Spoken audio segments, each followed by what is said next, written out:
ಇಡೀ ಕಾಲೇಜಲ್ಲೇ ಸಖತ್ ಫಿಗರ್ ಅಂದ್ರೆ ಭವಿಷ್ಯ. ಆದ್ರೆ ಅವಳಿಗಿನ್ನು ಯಾವ ಹುಡುಗನೂ ಪ್ರಪೋಸ್ ಮಾಡಿಲ್ವಂತೆ. ವೈ? ಯಾಕಂದ್ರ ಸಂಜೆ ನಂತರ ಯಾರ ಕೈಗೂ ಸಿಗದ ಮಾಯಾಗೋ ಹುಡುಗಿ ಯಾರಿಗ್ ಬೇಕು ಹೇಳ್ ದೋಸ್ತ. ಮಗ, ಭವಿಷ್ಯ ಕಾಲೇಜ್ಗ ಸ್ಮೈಲಿಂಗ್ ಸೆಂಟರ್ ಅಲ್ಲ.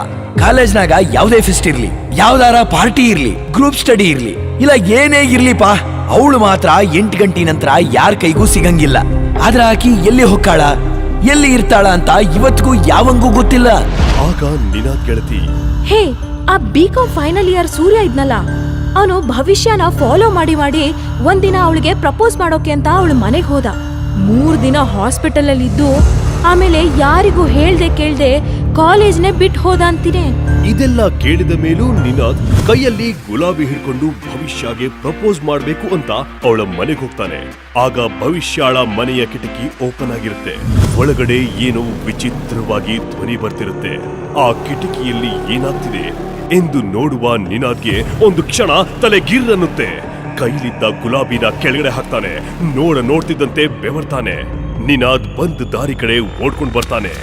ಮತ್ತೆ ಸಂಜೆ ನಂತರ ಭವಿಷ್ಯ ಯಾಕೆ ಬೇಗ ಹೋಗ್ತಾಳೆ ಅಂತ ಅವನಿಗೆ ಗೊತ್ತಾಗಿರುತ್ತೆ.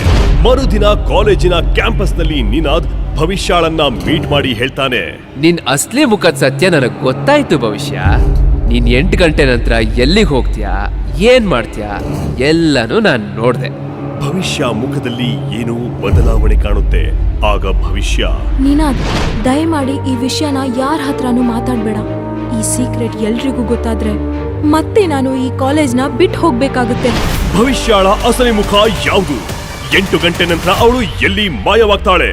ರಾತ್ರಿ ಭವಿಷ್ಯ ಮನೆಗೆ ಹೋಗುವ ಹುಡುಗರಿಗೆ ಅಸಲಿಗೆ ಕಾಣುತ್ತಿದ್ದ ಆ ಸನ್ನಿವೇಶ ಯಾವುದು?